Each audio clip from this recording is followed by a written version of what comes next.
차가운 8월의 비가 서울의 심장부, 강남의 아스팔트를 적시고 있었다.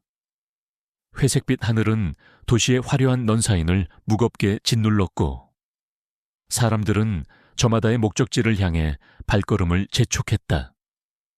이 삭막한 도시의 풍경 속에서 이슬비는 낡은 리어카를 끌며 묵묵히 자신의 길을 가고 있었다. 그녀의 작은 어깨 위로는 세상의 모든 무게가 내려앉은 듯했다. 21살, 꿈과 희망으로 반짝여야 할 나이에 슬비의 현실은 차가운 비만큼이나 냉혹했다. 몇 년 전 불의의 사고로 부모님을 잃고 유일한 혈육인 남동생 하늘이는 심장병을 앓으며 병원 신세를 지고 있었다. 슬비는 하늘이의 병원비와 생계를 위해 닥치는 대로 일해야만 했다. 새벽에는 신문 배달, 낮에는 식당 아르바이트, 그리고 밤이 되면 이렇게 거리로 나와 폐지를 주었다. 오늘따라 비는 그칠 줄 몰랐고 리어카에 실린 폐지는 빗물을 머금어 청운망은 무거웠다. 슬비의 낡은 운동화는 이미 흠뻑 젖어 질척거렸고 얇은 비옷은 차가운 빗줄기를 막아주기엔 역부족이었다. 하지만 그녀는 멈출 수 없었다. 내일이 바로 하늘이의 수술비 중간 정산일이었기 때문이다. 단돈 10,000원이 아쉬운 상황이었다.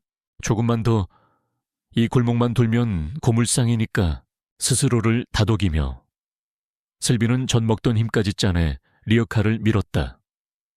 화려한 명품샵과 고급 레스토랑이 즐비한 강남의 뒷골목. 그곳은 도시의 화려함 뒤에 가려진 또 다른 세상이었다. 슬비는 익숙하게 쓰레기 더미를 뒤졌을 만한 박스와 캔을 찾아냈다. 그녀의 가느다란 손은 이미 굳은 살이 박여 거칠었고 얼굴에는 고단함이 서려 있었지만 그 속에서도 유독 눈빛만은 흐려지지 않고 맑게 빛나고 있었다. 그때였다. 경사진 내리막길의 코너를 돌던 순간 빗물에 젖은 바퀴가 미끄러지며 리어카가 그녀의 손을 벗어났다. And 왜? 슬비의 절박한 외침이 빗소리에 묻혔다. 제멋대로 미끄러져 내려가던 리어카는 결국 쿵 하는 둔탁한 소리와 함께 칠흑 같은 어둠 속에서 막 골목으로 진입하던 검은색 세단과 부딪히고 말았다. 세상은 순간 정지했다. 빗줄기 속에서 유령처럼 나타난 차는 세상의 모든 빛을 빨아들이는 듯한 깊은 검은색을 띠고 있었다. 매끄럽고 날렵한 차체는 한 마리의 흑표범을 연상시켰고 헤드라이트 불빛은 날카롭게 어둠을 갈랐다. 슬비는 심장이 멎는 것 같았다. 저런 차는 태어나서 처음 봤다. 한눈에 봐도 수억 원은 좋게 넘어 보이는 자신과는 다른 세상에 속한 물건이었다. 리어카에 실려 있던 폐지들이 아스팔트 위로 어지럽게 쏟아졌다. 슬비는 망연자실한 채 그 자리에 주저앉았다. 머릿속이 하얗게 비어버렸다. 어떡하지? 수리비는커녕 당장 내일 낼 병원비도 없는데. 절망감이 해일처럼 밀려왔다. 그 순간 운전석 문이 열리고 한 남자가 내렸다. 그는 슬비에게 다가오지 않고 차의 앞부분을 살폈다.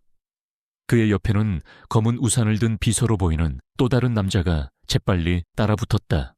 잠시 후 뒷좌석 문이 소리 없이 열렸다. 그리고 한 남자가 천천히 모습을 드러냈다. 강지욱, 대한민국 재계를 움직이는 JW 그룹의 총수.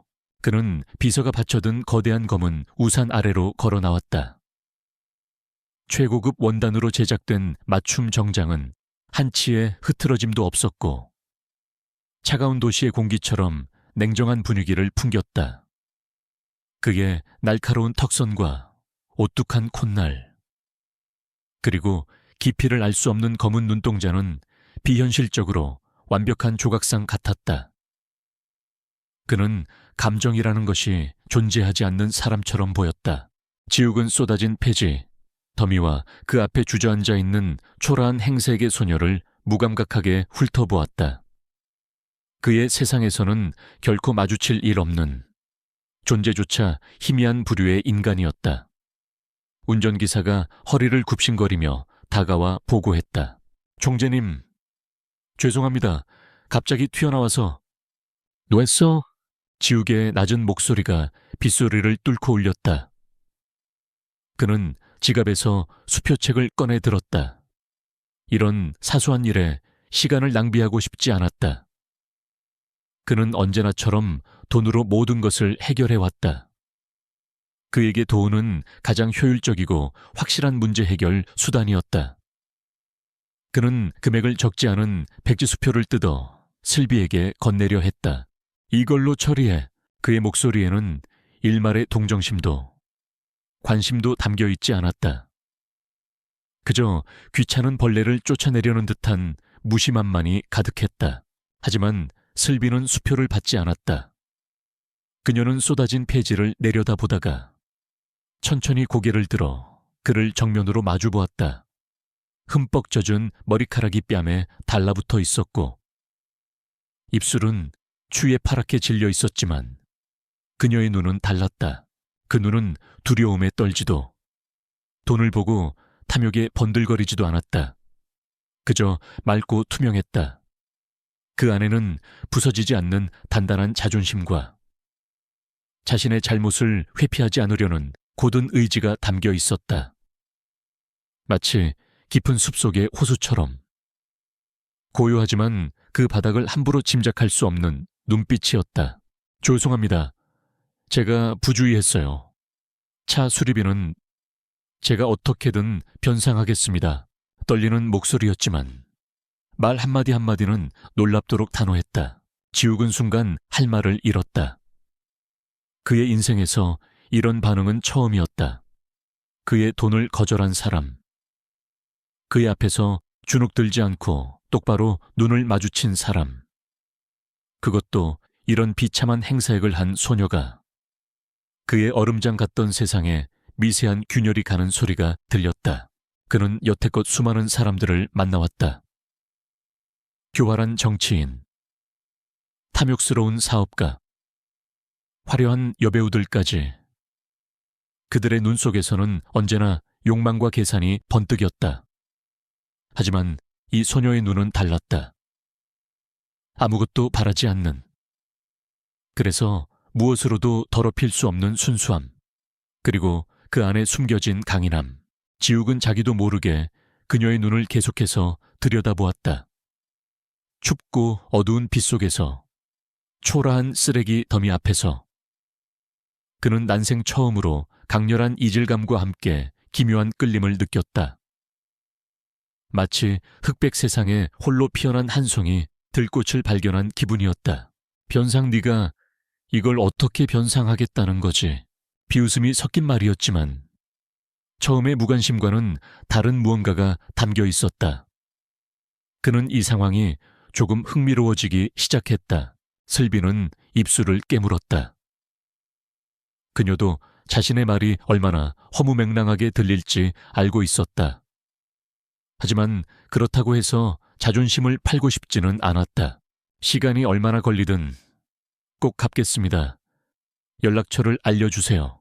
그녀는 자리에서 일어나 빗물에 젖은 페이지들을 하나씩 다시 리어카에 담기 시작했다. 그의 존재를 완전히 잊은 사람처럼 그 거대한 부와 권력 앞에서 그녀는 오직 자신이 해야 할 일에만 집중했다. 그 모습은 처량하기보다 오히려 비장해 보였다. 지욱은 말없이 그 모습을 지켜보았다. 비서는 옆에서 안절부절 못하며 시간을 확인했지만 그는 움직일 생각이 없어 보였다. 그의 머릿속은 복잡해졌다. 늘 명확하고 계산적으로 움직이던 그의 두뇌가 처음으로 예측 불가능한 변수를 만났다. 저 소녀는 누구일까? 어떤 삶을 살아왔기에 저런 눈빛을 가질 수 있는 걸까? 호기심이 싹 텄다. 단순한 호기심을 넘어선 무언가를 더 알고 싶다는 강렬한 충동이었다. 그는 평생 느껴보지 못한 감정의 소용돌이에 휩싸였다. 시간이 멈춘 듯 했다. 강지욱의 세계를 지배하던 모든 법칙과 상식이 눈앞에 이 작은 소녀 앞에서 힘을 잃고 무너져 내렸다.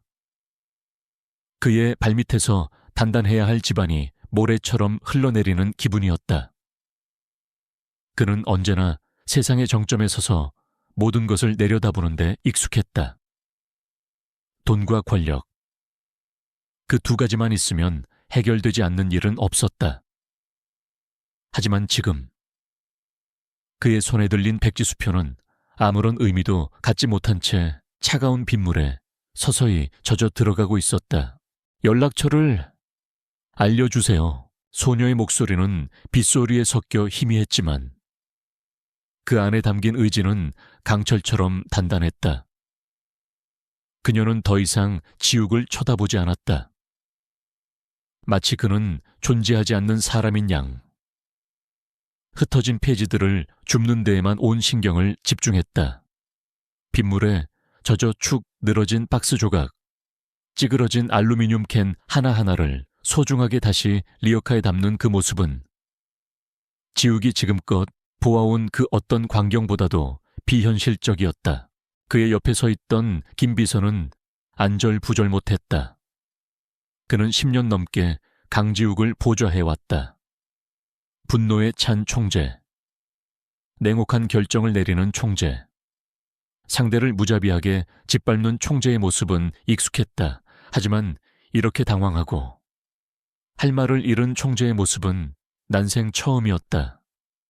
그는 감히 끼어들 수도, 그렇다고 이 상황을 내버려 둘 수도 없어 입술만 바싹 태우고 있었다. 네가 이걸 어떻게 갖겠다는 거지? 지욱이 마침내 다시 입을 열었다. 이번에는 비웃음기보다 순수한 의문이 담긴 목소리였다. 그는 정말로 궁금했다. 하루 벌어 하루 살기도 벅차 보이는 이 소녀가 과연 수천만 원에 달할지도 모를 이 차의 수리비를 어떻게 감당하려는 것인지. 슬비는 잠시 동작을 멈췄다. 그녀의 등은 굽어 있었지만 그 모습이 초라해 보이지는 않았다. 오히려 거대한 운명에 맞서는 작은 거인처럼 보였다. 일을 해서 갚겠습니다. 밤을 새워서라도, 몇 년이 걸리더라도 반드시 갚겠습니다. 저는 빚지고는 못 삽니다. 그녀는 고개를 돌리지 않은 채 대답했다. 그 말은 지욱의 심장을 향해 날아와 박히는 예리한 파편 같았다. 빚지고는 못 산다. 지욱의 주변에는 어떻게든 빚을 더 내서라도 더 큰 부를 쌓으려는 사람들, 남을 짓밟고서라도 자신의 이익을 챙기려는 사람들 뿐이었다. 그런데 이 소녀는 고작 차에 난 작은 흠집 때문에 자신의 인생 전부를 걸겠다고 말하고 있었다. 지욱은 자기도 모르게 한 걸음 앞으로 다가섰다. 그의 최고급 수제 구두가 흙탕물에 더럽혀졌지만 그는 아랑곳하지 않았다. 그는 젖은 수표를 다시 지갑에 구겨 넣었다. 그리고 대신 명함 지갑을 꺼내 들었다. 그의 날카로운 손가락이 순금으로 장식된 명함 한 장을 뽑아냈다. 이걸 가져가.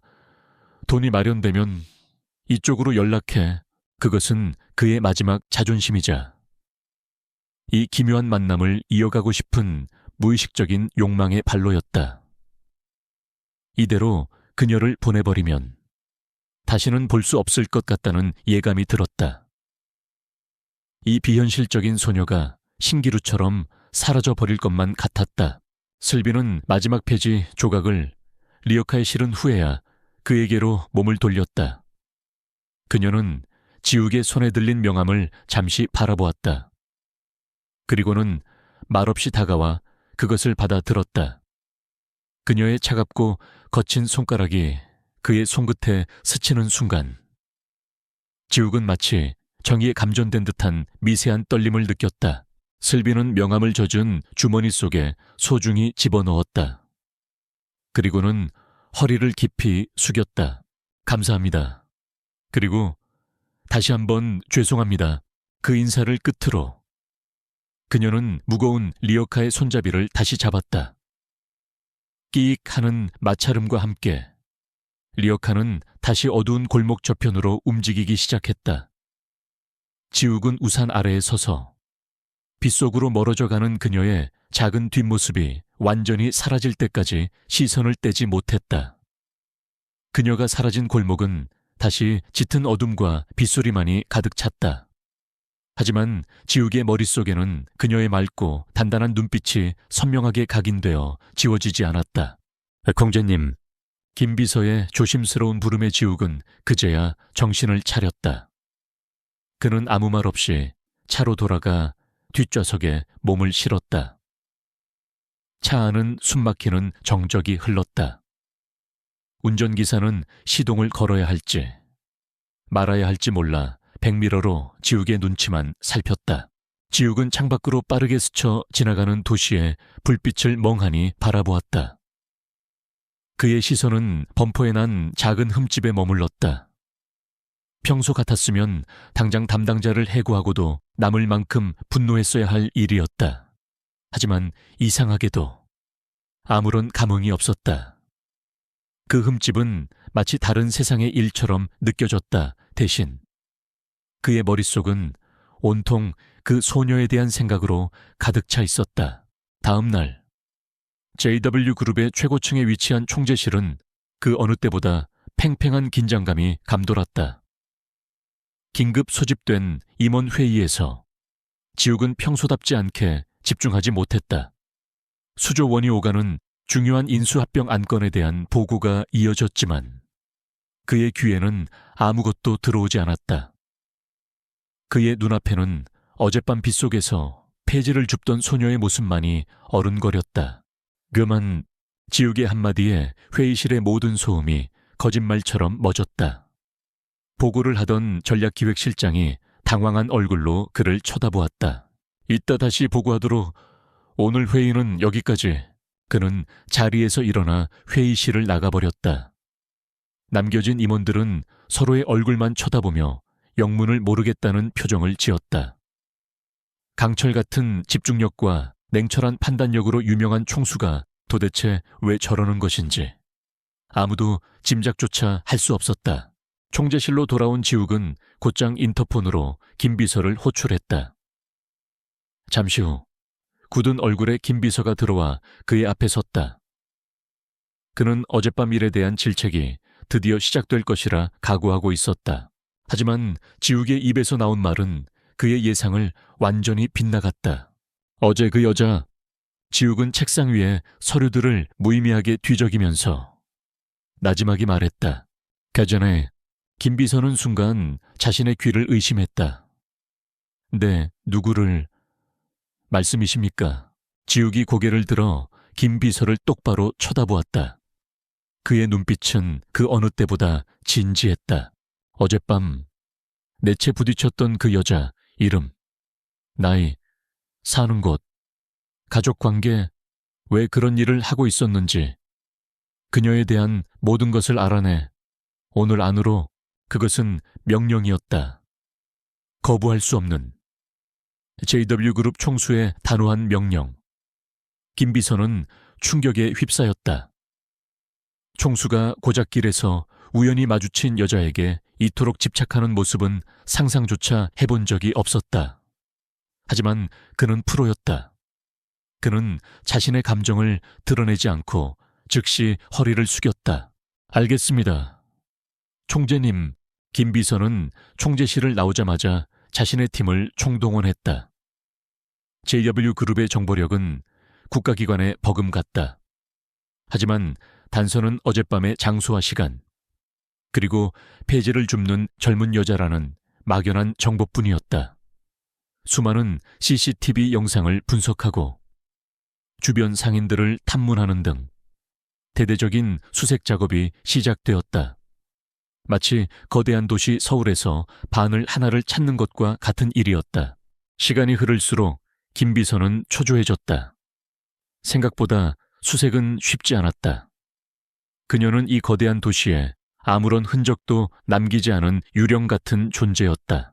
해가 저물어갈 무렵 마침내 한 통의 보고가 올라왔다. 사고 현장 근처의 한 편의점 CCTV에서 그녀의 얼굴이 희미하게 포착되었고 안면 인식 기술을 통해 신원을 특정한 것이었다.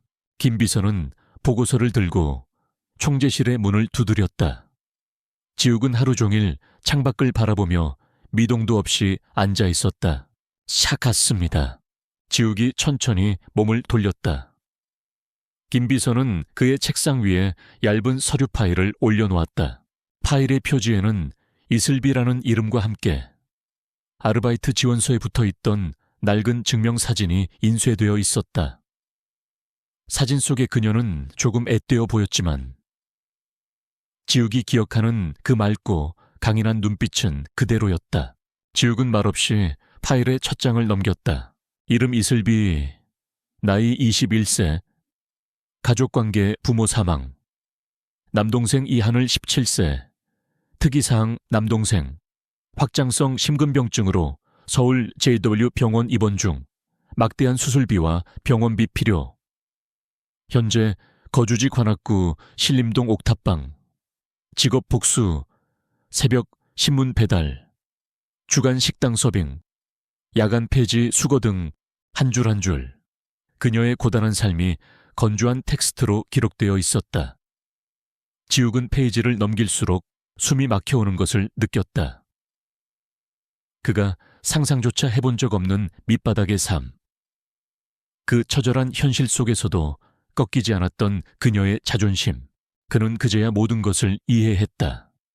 그녀가 왜 그의 돈을 거절했는지, 왜 그토록 필사적으로 폐지를 주었는지. 그것은 단순히 돈의 문제가 아니었다. 그것은 그녀의 삶 그 자체이자 아픈 동생을 지키기 위한 처절한 싸움이었던 것이다. 지욱은 파일을 덮었다. 그는 눈을 감았다.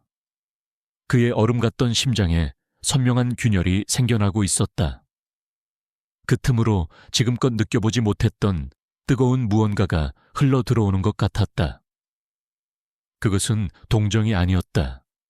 경외심에 가까운 감정이었다. 그는 오랫동안 침묵을 지키다가 마침내 입을 열었다. 그의 목소리는 이전보다 한층 더 깊고 무거워져 있었다. 김 비서, 내일 일정을 전부 취소해. 네, 하지만 내일은 전부 다. 그리고 서울 JW 병원 심장내과 과장과 연결해 줘. 내가 직접 통화하겠다. 그의 눈빛이 차갑게 빛났다. 그 안에는 단순한 호기심을 넘어선 어떤 확고한 결심이 자리 잡고 있었다. 이슬비의 삶은 며칠 사이 기묘한 방향으로 흘러가고 있었다. 며칠 전까지만 해도 그녀의 세상은 오직 동생 하늘이의 병원비와 끝이 보이지 않는 노동으로만 채워져 있었다. 하지만 그날 밤의 사고 이후 보이지 않는 무언가가 그녀의 궤도를 조금씩 비틀고 있었다. 가장 큰 변화는 하늘이의 병실에서 일어났다. 대한민국 최고의 심장 전문이라는 박인수 과장이 직접 하늘이의 주치의를 맡게 된 것이다. 그는 슬비에게 하늘이의 상태를 이전보다 훨씬 더 상세하고 희망적으로 설명해 주었고, 병원 원무과에서는 갑자기 그녀에게 병원비 납부를 독촉하지 않았다. 마치 누군가 보이지 않는 손으로 모든 것을 해결해주고 있는 듯한 기분이었다. 슬비는 그저 운이 좋았다고, 병원 측의 배려일 거라고 애써 생각하려 했지만 마음 한구석의 찜찜함은 사라지지 않았다. 그리고 그녀의 주머니 속에는 그날 밤 받았던 순금으로 장식된 차가운 명함이 들어있었다. JW그룹 총재 강지욱. 그녀는 그 이름의 무게를 감히 짐작조차 할 수 없었다. 그저 아주 높고 아주 먼 세상에 사는 사람일 거라고만 어렴풋이 느낄 뿐이었다.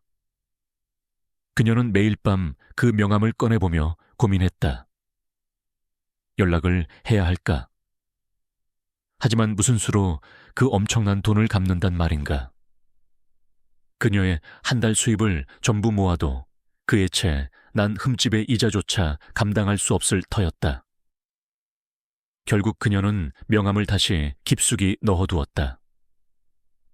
어떻게든 자신의 힘으로 돈을 모아 연락하는 것이 순서라고 생각했다. 그래서 슬비는 일을 하나 더 늘렸다. 지인의 소개로 청담동에 위치한 최고급 한정식 레스토랑 운하에서 저녁시간 서빙 아르바이트를 시작한 것이다.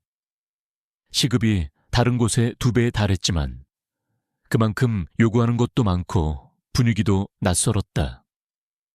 손님들은 모두 대한민국 1%에 속하는 부유층이었고 그들이 입고 있는 옷, 차고 있는 시계 하나하나가 슬비의 1년치 생활비를 훌쩍 넘었다.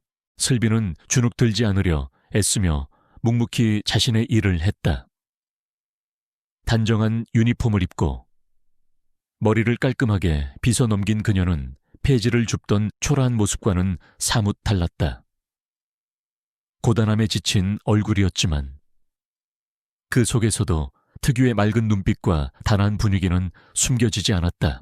그날도 슬비는 정신없이 바쁜 저녁 시간을 보내고 있었다. 그때 레스토랑의 가장 안쪽에 위치한 VIP 룸의 문이 열리고 지배인이 허리를 굽신거리며 손님을 안내했다. 슬비는 무심코 그쪽을 쳐다보았다가 숨을 헙 들이마셨다. 강지욱이었다. 며칠 전 차가운 빗속에서 마주쳤던 바로 그 남자. 그는 오늘도 한치의 흐트러짐 없는 완벽한 모습이었다. 그의 옆에는 화려한 미모의 여자가 팔짱을 끼고 있었다. S그룹의 막내딸이자 지욱의 약혼녀로 알려진 윤채린이었다. 그녀는 머리부터 발끝까지 최고급 명품으로 치장하고 세상 모든 것을 발 아래 둔 듯한 오만한 표정을 짓고 있었다. 지욱은 슬비를 보지 못했다. 그는 언제나처럼 무표정한 얼굴로 자신의 자리를 찾아 앉았다.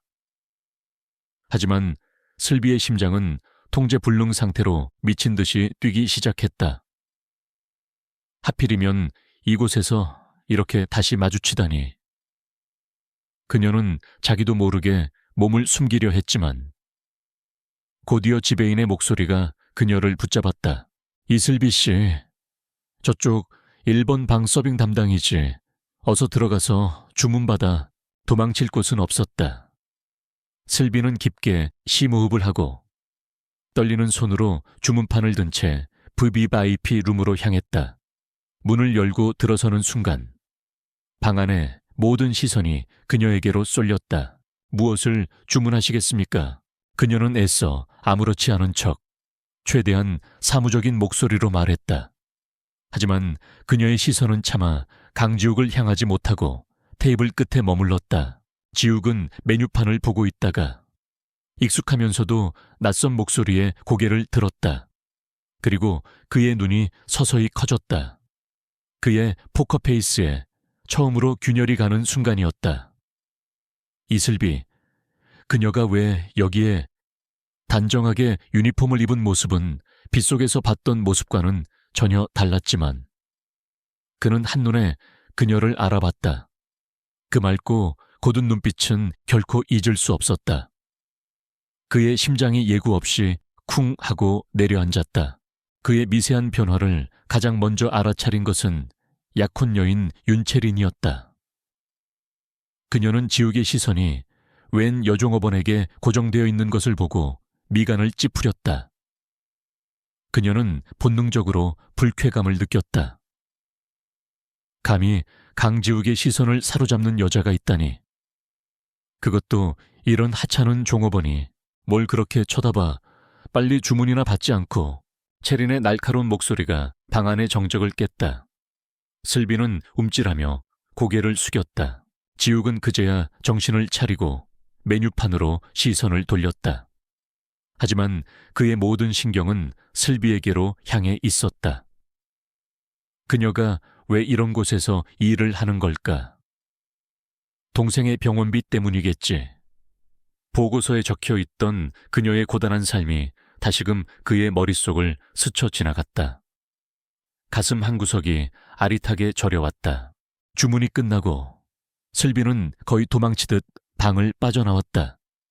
주방으로 돌아온 그녀는 차가운 물을 영업 후 들이켰지만 심장의 두근거림은 좀처럼 가라앉지 않았다. 잠시 후 음식을 나르기 위해 다시 방으로 들어가야만 했다. 이번에는 무거운 탕 요리가 담긴 쟁반을 들고 있었다.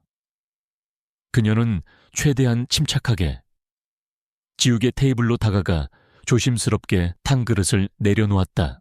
바로 그때였다. 윤채린이 와인잔을 들기 위해 손을 뻗는 척하며 교묘하게 슬비의 팔을 쳤다. 슬비의 손에서 쟁반이 살짝 기울었고 뜨거운 국물 몇 방울이 테이블 위로 튀었다. 다행히 아무에게도 닿지는 않았지만 새하얀 테이블보 위에 작은 얼룩이 생겼다. 어머, 이게 무슨 짓이야. 채린이 비명을 지르듯 소리쳤다. 기다렸다는 듯한 반응이었다. 눈은 어디다 두고 다니는 거야.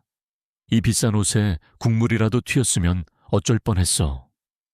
너까짓게 평생을 벌어도 못 갚을 옷인 거 몰라. 그녀의 모욕적인 언사가 폭포수처럼 쏟아졌다. 방 안의 분위기는 순식간에 얼어붙었다. 함께 있던 다른 사람들은 어쩔 줄 몰라 눈치만 보고 있었고 슬비는 얼굴이 새하얗게 질린 채 아무 말도 하지 못했다. 명백한 그녀의 실수였다. 변명할 여지가 없었다. 죄송합니다. 정말 죄송합니다. 그녀는 허리를 굽혀 연신 사과하며 재빨리 행주를 가져와 얼룩을 닦으려 했다. 바로 그 순간 얼음장처럼 차가운 목소리가 들려왔다. 그만해. 강지욱이었다. 그는 와인잔을 내려놓으며 나지막이 말했다. 그의 목소리는 조용했지만 그 안에 담긴 분노와 위압감은 방 안의 모든 사람을 압도하기에 충분했다. 채린이 믿을 수 없다는 듯 그를 쳐다보았다. 지욱 씨, 지금 저 여자 편드는 거예요. 지욱은 채린을 쳐다보지 않았다. 그의 차가운 시선은 겁에 질린 채 고개를 숙이고 있는 슬비에게 향해 있었다. 내가 보기엔 네가 일부러 친 것 같은데. 무슨 그런 말을. 채린의 얼굴이 새빨갛게 달아올랐다. 정곡을 찔린 것이다. 지욱은 자리에서 일어났다. 그는 슬비의 옆으로 다가가 그녀의 손에 들린 행주를 빼앗아 테이블 위에 던졌다. 그리고는 그녀의 팔목을 부드럽게 하지만 단호하게 붙잡았다. 나가 있어. 그는 슬비에게 말했다. 그의 눈빛은 흔들림이 없었다. 슬비는 그의 갑작스러운 행동에 당황했지만 그의 눈을 보는 순간 저항할 수 없다는 것을 깨달았다. 그녀는 자기도 모르게 고개를 끄덕이고는 방을 빠져나왔다. 슬비가 나가자 지욱은 싸늘하게 식은 눈으로 방 안의 사람들을 둘러보았다. 특히 그는 경악과 분노로 얼굴이 일그러진 채린을 향해 말했다. 오늘 식사는 이걸로 끝내지. 그리고 윤채린 씨, 그는 그녀의 이름을 부르며 한 걸음 다가섰다. 다시는 내 앞에서 이런 천박한 짓 하지 마. 내 사람은 나만 건드릴 수 있는 거니까. 그 말은 선전포고였다.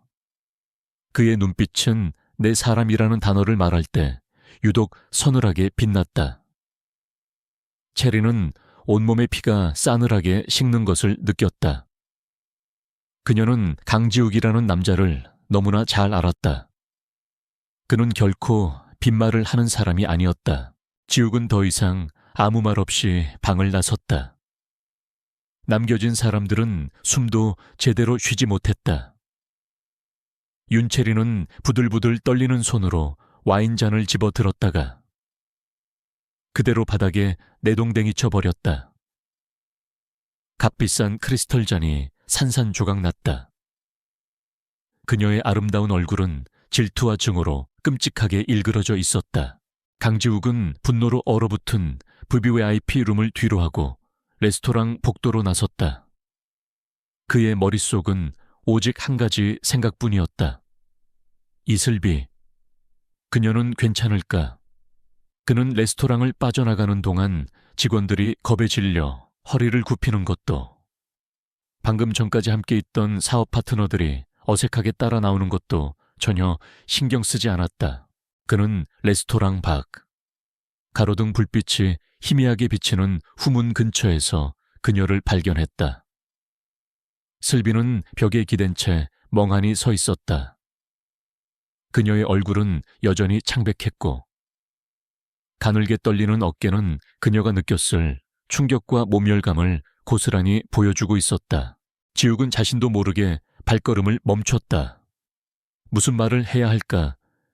괜찮으냐고 물어야 하나? 아니면 미안하다고 사과해야 하나? 그는 평생 누군가를 위로하거나 사과하는 법을 배워본 적이 없었다. 그의 세계에서 그런 감정적인 행위는 불필요한 낭비일 뿐이었다. 하지만 지금 그는 난생 처음으로 무력감을 느꼈다. 그의 막대한 부와 절대적인 권력도 상처받은 이 작은 소녀 앞에서 아무런 힘을 발휘하지 못했다. 그가 망설이는 사이 슬비가 먼저 그를 발견했다. 그녀는 화들짝 놀라며 굳어버렸다. 그리고는 이내 고개를 깊이 숙였다. 죄송합니다. 총재님, 저 때문에 분위기를 망쳐서. 그녀는 또 사과를 하고 있었다. 윤채린에게 모욕을 당한 것도, 그 모든 소동의 피해자도 자신이었음에도 불구하고 그녀는 모든 것을 자신의 탓으로 돌리고 있었다. 그 모습에 지욱의 가슴 속에서 무언가 뜨거운 것이 울컥 치밀어 올랐다. 네 잘못이 아니야. 그의 목소리는 낮고 단호했다. 그는 그녀에게 한 걸음 다가섰다. 고개 들어. 슬비는 망설였다. 하지만 그의 목소리에 담긴 거부할 수 없는 힘에 그녀는 천천히 고개를 들었다. 가로등 불빛 아래 그녀의 맑은 눈동자가 불안하게 흔들리고 있었다. 그 눈을 마주하는 순간 지욱은 결심했다. 더 이상 그녀를 이런 세상에 혼자 두지 않겠다고. 이런 일 더는 없을 거야. 내가 약속하지. 그것은 맹세에 가까웠다. 슬비는 그의 말뜻을 이해할 수 없어 그저 혼란스러운 눈으로 그를 바라볼 뿐이었다. 집이 어디지? 데려다 주겠다. 지욱은 자연스럽게 말했다. 하지만 슬비는 손사래를 치며 뒷걸음질 쳤다. 아닙니다. 괜찮습니다. 버스 타면 금방입니다. 그리고 오늘 일은 정말 사과하지 말라고 했을 텐데. 지욱이 그녀의 말을 잘랐다.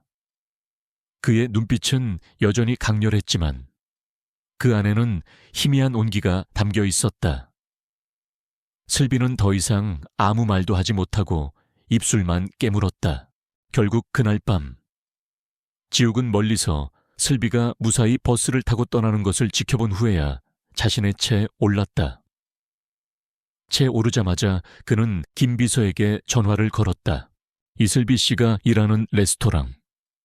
당장 그만두게 해. 위약금이든 뭐든. 제주그룹 이름으로 두둑하게 챙겨줘. 다시는 그런 곳에서 일하는 일 없도록. 그것은 그녀를 위한 배려였지만 동시에 그의 서툰 소유욕의 표현이기도 했다. 그날 이후 강지욱의 일상에는 기이한 변화가 생겼다. 그는 분 단위로 쪼개 쓰던 스케줄을 아무렇지 않게 변경하기 시작했다. 수천억 원 규모의 계약이 오가는 회의 중간에 갑자기 자리를 뜨는가 하면 해외 바이어와의 중요한 약속을 다음으로 미루기도 했다. 그의 목적지는 언제나 하나였다. 이슬비. 그녀가 있는 곳. 그는 결코 그녀 앞에 직접 나타나지는 않았다. 그저 멀리서. 그녀가 눈치채지 못할 거리에서 그녀를 지켜볼 뿐이었다. 새벽 신문 배달을 위해 낡은 자전거를 타고 가파른 언덕을 오르는 그녀의 작은 뒷모습을, 병원에서 동생의 손을 잡고 조곤조곤 책을 읽어주는 그녀의 다정한 옆모습을, 그리고 밤이 되면 다시 리어카를 끌고 거리로 나서는 그녀의 고단한 그림자를, 그는 그녀의 삶을 더 깊이 알게 될수록 점점 더 깊이 그녀에게 빠져들었다.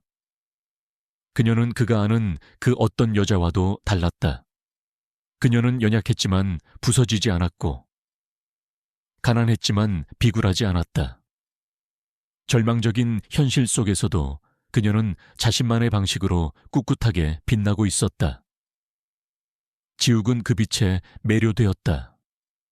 마치 어두운 밤하늘의 길 잃은 별이 등대를 발견한 것처럼. 하지만 그의 이런 기이한 행동은 오래도록 비밀로 남을 수 없었다. 대한민국에서 가장 주목받는 인물인 JW그룹의 총재가 허름한 서민 동네와 병원을 맴도는 모습은 곧 연예부 기자들의 레이더에 포착되었다.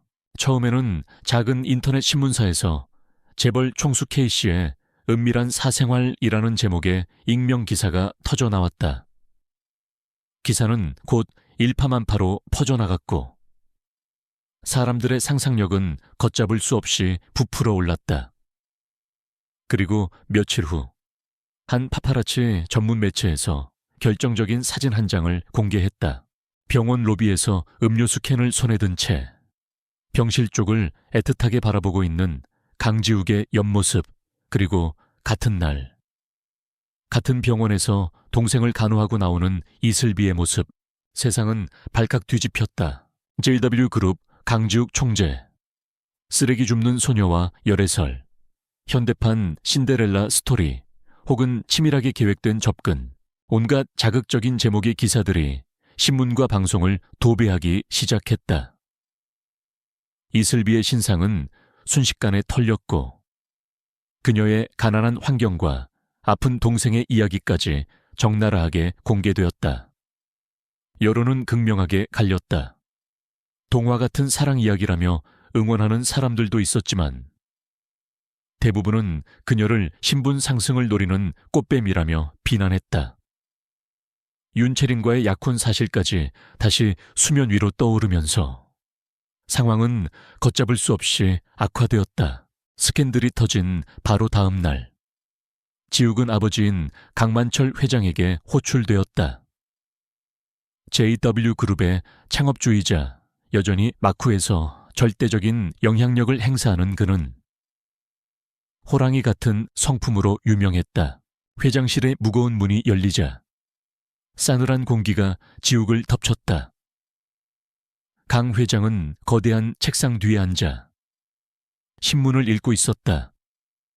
그의 얼굴에는 감정이 드러나지 않았지만 주변의 공기는 살얼음판처럼 팽팽했다. 안지아라, 낮고 위험 있는 목소리였다. 지욱은 말없이 그의 맞은편 의자에 앉았다. 강 회장은 읽던 신문을 지욱의 앞으로 던졌다. 한 면 전체를 장식한 지욱과 슬비의 사진이 그의 눈앞에 펼쳐졌다. 이게 다 뭐냐? 질문이 아니었다. 취조에 가까웠다. 보시는 그대로입니다. 지욱은 조금도 물러서지 않고 대답했다. 그의 단호한 태도에 강 회장의 미간이 꿈틀거렸다. 네가 지금 제정신이냐? 고작 저런 근본도 없는 계집애 때문에 그룹 전체를 위기에 빠뜨려 당장 정리해. 윤채린과의 약혼은 예정대로 진행할 것이고 저 계집애에게는 두둑한 위자료나 챙겨줘서 다시는 내 눈앞에 나타나지 못하게 해. 안 됩니다. 지욱의 대답은 단호했다. 뭐라고? 강 회장의 눈이 분노로 번뜩였다. 감히 자신의 아들이 자신의 명령을 거역하다니. 그 여자는 그런 사람이 아닙니다. 그리고 저는 그 여자를 포기할 수 없습니다. 포기할 수 없어. 강 회장은 자리에서 벌떡 일어났다. 그의 분노가 폭발했다. 네가 가진 모든 것이 어디서 왔다고 생각하나? 이 JW그룹이 내 것인 줄 알아. 너는 내 후계자일 뿐이야. 내 마음에 들지 않으면 언제든지 너를 내칠 수 있다는 걸 잊었나? 잊지 않았습니다. 하지만 이 문제만큼은 양보할 수 없습니다.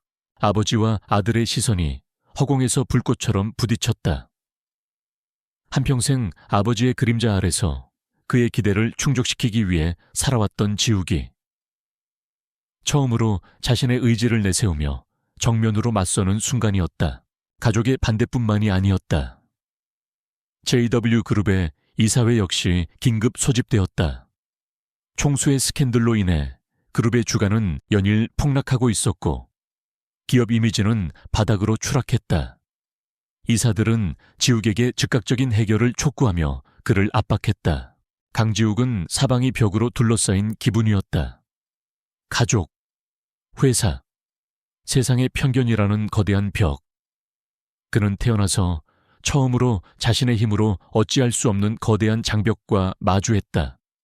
하지만 이상하게도 그는 두렵지 않았다. 오히려 그의 내면에서는 뜨거운 투지가 끓어오르고 있었다. 그는 결심했다. 이 세상의 모든 벽과 맞서 싸우겠다고. 그녀를 지키기 위해서라면 그가 가진 모든 것을 걸겠다고. 세상은 이슬비에게 등을 돌렸다. 며칠 전까지만 해도 그녀는 그저 가난하고 고단한 소녀였을 뿐이지만 이제 그녀는 대한민국 전체가 손가락질하는 꽃뱀이자 신데렐라를 꿈꾸는 야심가가 되어 있었다. 그녀가 사는 허름한 옥탑방 앞에는 밤낮으로 기자들이 진을 쳤고 카메라 플래시는 쉴 새 없이 터져댔다. 문을 열고 나서는 것조차 불가능했다. 세상의 모든 소음과 악의가 그녀의 작은 방을 포위하고 있었다. 슬비는 며칠째 아무것도 먹지 못했다. 일을 나가지 못하니 당장의 생계가 막막했고 무엇보다 동생 하늘이를 보러 갈 수 없다는 사실이 그녀를 가장 고통스럽게 했다. 그녀는 인터넷에 떠도는 자신에 대한 기사들을 참아 읽을 수 없었다. 쓰레기를 줍던 소녀의 치밀한 계획, JW그룹 총재를 유혹한 판무 파탈, 온갖 억측과 거짓이 사실인 양 포장되어 그녀를 난도질했다. 그녀는 자신이 아무런 잘못도 하지 않았음에도 불구하고 세상에서 가장 추악한 죄인이 된 기분이었다. 한편 강지욱은 거대한 폭풍의 한가운데에 서 있었다. 사방에서 불어오는 압박의 바람은 그의 숨통을 조여왔다. 아버지의 분노, 이사회의 압박, 추락하는 주가, 그리고 약혼녀 윤채린 집안의 노골적인 협박까지. 그가 평생을 바쳐 지켜온 JW그룹이라는 제국이 그가 지키고 싶은 단 한 명의 여자 때문에 흔들리고 있었다. 하지만 그를 가장 괴롭히는 것은 슬비에 대한 걱정이었다. 김 비서를 통해 그녀가 처한 상황을 실시간으로 보고받고 있었다. 기자들에게 포위되어 집 밖으로 한 발짝도 나오지 못하고 있다는 것. 며칠째 굶고 있다는 것. 그리고 그 모든 고통을 혼자서 감내하고 있다는 것을. 지욱은 주먹을 세게 쥐었다. 자신의 감정이, 자신의 서툰 접근 방식이 결국 그녀를 벼랑 끝으로 내몰았다는 죄책감이 그의 심장을 무겁게 짓눌렀다. 그는 이 상황을 타개할 방법을 찾아야만 했다. 돈으로 언론을 막는 것은 한계가 있었다. 권력으로 아버지를 설득하는 것은 불가능했다. 이대로 시간이 흐르면 결국 둘 중 하나를 선택해야 하는 최악의 상황에 몰릴 터였다. 그가 그녀를 포기하거나 혹은 그녀가 세상의 비난을 견디지 못하고 스스로 무너지거나. 그날 밤 지욱은 텅 빈 총재실에서 밤을 새웠다. 그는 수많은 경우의 수를 시뮬레이션하며 가장 최선의, 아니 최악을 피할 수 있는 유일한 방법을 찾아 헤맸다. 그리고 동이 트기 전 그는 마침내 하나의 결론에 도달했다. 그것은 지독히도 냉정하고 계산적인, 하지만 지금으로서는 유일한 탈출구였다. 다음 날 오후 슬비의 옥탑방 문이 조심스럽게 두드려졌다. 슬비는 또 기자들이라고 생각하며 이불을 뒤집었었다. 하지만 문 밖에서는 의외의 목소리가 들려왔다. 이슬비 씨, 저입니다. 김 비서입니다. 슬비는 망설였다. 하지만 며칠 만에 처음으로 들려온 자신을 향한 적의 없는 목소리에 그녀는 자신도 모르게 현관으로 향했다. 문을 열자 깔끔한 정장 차림의 김비서가 굳은 얼굴로 서 있었다. 그의 뒤로는 건장한 경호원들이 기자들의 접근을 막고 있었다. 총재님께서 뵙고 싶어 하십니다. 잠시 저와 함께 가주시겠습니까? 슬비는 거절하고 싶었다. 이 모든 일에 원흉인 그를 만나고 싶지 않았다. 하지만 그녀에게는 선택권이 없었다. 김비서의 정중하지만 단호한 태도는 그녀가 거부할 수 없음을 분명히 말해주고 있었다. 결국 그녀는 낡은 외투를 걸치고 말없이 그를 따라 나섰다. 차가 도착한 곳은 JW그룹 본사도 화려한 호텔도 아니었다. 한강이 내려다 보이는 조용한 개인 병원의 VVIP 병실이었다. 슬비가 어리둥절한 채 병실로 들어서는 순간 그녀는 숨을 멈췄다. 침대 위에는 그녀의 동생 하늘이가 평온한 얼굴로 잠들어 있었다. 며칠 동안 보지 못했던 동생의 얼굴이었다. 하늘아, 슬비는 동생에게 달려가려 했다. 그때 병실 한쪽 구석에 소파에 앉아있던 강지욱이 조용히 입을 열었다. 진정제를 맞고 잠든 것뿐이야. 네가 걱정할까봐 내가 이쪽으로 옮기라고 지시했다. 슬비는 그제야 그를 발견했다. 그는 며칠 사이 수척해진 모습이었지만 눈빛만은 그 어느 때보다 차갑고 날카로웠다.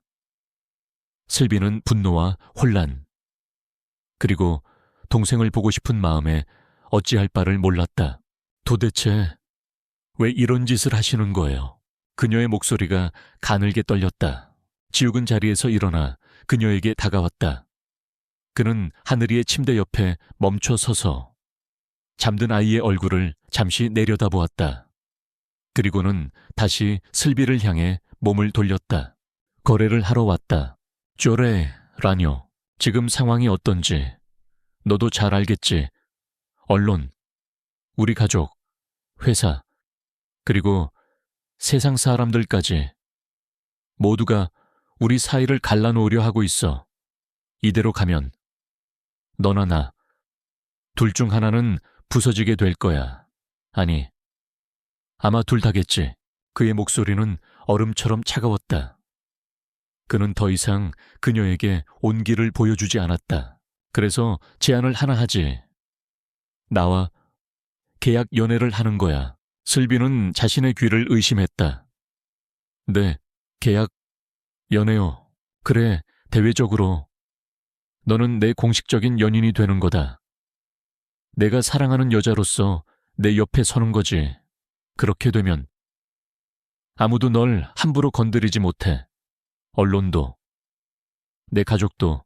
그는 서류 가방에서 미리 준비해 온 계약서 한 부를 꺼내 그녀 앞에 테이블 위에 올려놓았다. 기간은 1년. 1년 동안 너는 내 약혼녀 행세를 하게 될 거야. 내가 제공하는 안전한 장소에서 지내면서 공식적인 행사에 나와 함께 참석하기만 하면 돼. 그 대가로 그는 잠시 말을 멈추고 잠든 하늘이를 쳐다보았다. 내 동생, 이 하늘의 심장 수술과 관련된 모든 비용은 내가 책임진다. 국내 최고가 아니라 세계 최고의 의료진을 데려와서라도 반드시 살려내지. 수술 후의 재활치료와 평생 관리 비용까지 전부 다. 슬비는 망연자실한 표정으로 그를 바라보았다. 머릿속이 뒤엉켜 아무런 생각도 할 수 없었다. 이 남자가 지금 무슨 말을 하는 것인가? 사랑 연인 계약, 이 모든 것이 그녀에게는 너무나 낯설고 비현실적인 단어들이었다. 실려요. 그녀의 입에서 본능적인 거부의 말이 튀어나왔다. 싫습니다. 어떻게 그런 생각을 하실 수가 있어요. 제 동생의 목숨을 담보로. 제 마음과 자존심을 사시겠다는 건가요?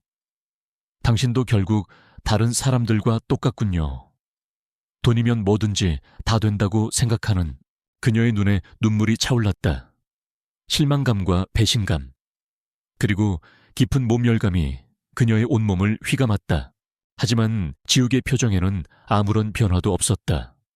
그는 그녀의 반응을 이미 예상했다는 듯 차분하게 말을 이었다.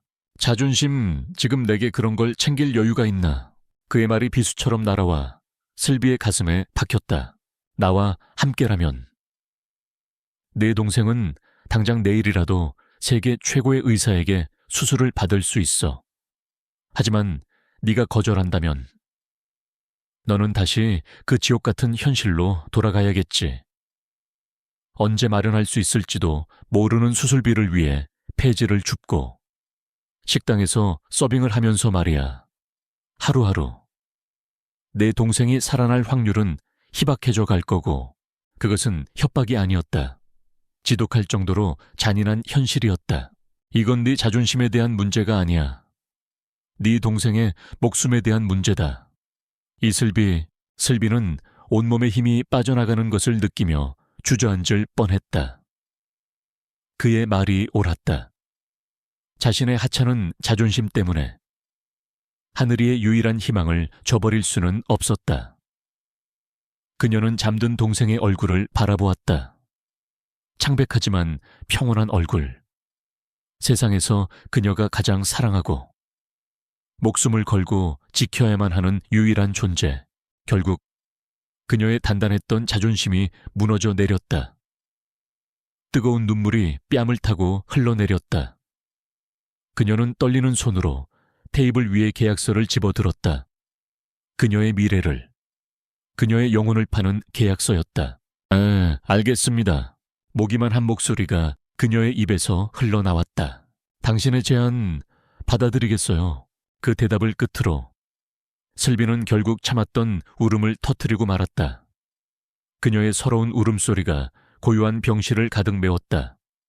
지욱은 말없이 그녀의 어깨를 감싸 안았다. 그의 얼굴에는 승자의 미소 대신 깊은 고뇌와 아픔이 서려 있었다. 이렇게까지 그녀에게 상처를 주면서 그는 과연 무엇을 얻으려는 것일까? 이슬비의 세상은 하룻밤 사이에 완전히 뒤바뀌었다. 곰팡내 나던 신림동 옥탑방은 한강이 그림처럼 내려다보이는 최고급 펜트하우스로 변했고 낡고해진 옷가지들은 세상 모든 명품 브랜드가 즐비한 거대한 드레스룸으로 대체되었다. 그녀의 모든 움직임에는 전문 스타일리스트와 영양사, 그리고 경호원들이 그림자처럼 따라다녔다. 그녀는 마치 화려한 새장 속에 갇힌 새가 된 기분이었다. 모든 것이 완벽하게 갖춰져 있었지만 그 어디에도 그녀의 것은 없었다. 계약이 체결된 다음 날, 강지욱은 약속대로 움직였다. 그는 즉시 기자회견을 자청했다. 수백 개의 카메라 플래시 앞에서 그는 조금의 동요도 없는 얼굴로 이슬비를 내가 사랑하는 여자라고 소개했다. 그는 자신들의 만남이 우연한 사고에서 시작되었지만 그녀의 순수하고 강인한 모습에 첫눈에 반했다고 말했다. 최근의 스캔들은 자신들의 사랑을 시기한 자들의 음해일 뿐이며 자신은 그녀를 지키기 위해 모든 것을 걸겠다고 선언했다. 그의 영인은 너무나 완벽해서 그 자리에 있던 그 누구도 그의 말을 의심하지 않았다. 슬비는 그 모습을 펜트하우스의 거대한 TV 화면을 통해 지켜보고 있었다. 화면 속의 강지욱은 그녀가 알던 그 남자가 아닌 것 같았다. 그는 차갑고 계산적인 사업가가 아니라 사랑에 빠진 한 명의 로맨티스트를 연기하고 있었다. 그 연설을 듣는 동안 슬비는 기묘한 감정에 휩싸였다. 그의 말이 전부 거짓이라는 것을 알면서도 가슴 한구석이 저릿하게 아파왔다. 그날 이후 그들의 가짜 연애가 본격적으로 시작되었다. 첫 번째 과제는 대중에게 그들의 사랑이 진짜임을 보여주는 것이었다. 지욱의 지시에 따라 그들은 소위 데이트라는 것을 해야만 했다. 그들의 첫 데이트 장소는 한적한 갤러리였다. 물론 우연을 가장한 파파라치 기자들이 곳곳에 숨어 있었다. 지욱은 슬비에게 다정하게 그림을 설명해 주었고 그녀의 허리를 자연스럽게 감싸 안았다. 슬비는 그의 손길이 닿을 때마다 온몸이 뻣뻣하게 굳어버리는 것을 느꼈다. 그의 천은 뜨거웠지만 그 행동에는 어떠한 감정도 담겨 있지 않았다. 그들은 마치 잘 짜인 각본에 따라 움직이는 배우와 같았다. 유즈요. 지욱이 그녀의 귓가에 나지막이 속삭였다. 그의 숨결이 귓불에 닿자 슬비는 소름이 돋는 것을 느꼈다. 그녀는 어색하게 입꼬리를 끌어올려 미소를 지어 보였다. 다음 날 신문 한 면에는 세기의 커플, 갤러리 데이트, 포착 총재의 꿀 떨어지는 눈빛이라는 제목과 함께 그들의 사진이 대문짝만하게 실렸다. 두 번째 데이트는 놀이공원이었다. 지욱은 평생 와본 적도 없는 장소에 와 있다는 사실에 노골적으로 불편한 기색을 드러냈다. 그는 솜사탕을 든 채 어쩔 줄 몰라 했고, 회전목매에 앉아서는 마치 사형장에 끌려온 사람 같은 표정을 지었다. 슬비는 그의 그런 모습에 자신도 모르게 웃음이 터져 나왔다. 총재님도 못하는 게 있으시네요. 그녀의 웃음소리를 들은 지욱은 순간 멍한 표정으로 그녀를 바라보았다. 그는 그녀가 웃는 모습을 처음 보았다. 늘 슬픔과 고단함에 잠겨있던 그녀의 얼굴에 피어난 해맑은 미소는 마치 한겨울에 피어난 눈꽃처럼 아름답고 눈부셨다. 그의 심장이 또다시 제멋대로 뛰기 시작했다. 그는 어색하게 헛기침을 하며 고개를 돌렸다. 그들의 관계는 이처럼 아슬아슬한 줄타기와 같았다. 대중 앞에서는 더없이 다정한 연인이었지만 단둘이 남게 되면 어색한 침묵만이 흘렀다. 그들은 펜트하우스의 각자 다른 방에서 잠이 들었고 식사 시간 외에는 거의 마주치지 않았다. 지욱은 그녀에게 온갖 비싼 선물들을 안겨주었다. 최고급 보석, 명품 가방, 세상에 단 하나뿐인 드레스까지. 하지만 슬비는 그 어떤 것에도 기뻐하지 않았다. 그녀에게 그것들은 아름다운 선물이 아니라 자신을 올가매는 족쇄처럼 느껴졌다.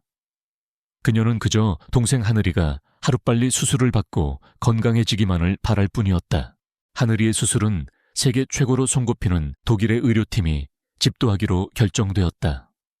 수술 날짜가 잡히자 슬비는 처음으로 지욱에게 진심으로 고맙다는 인사를 했다.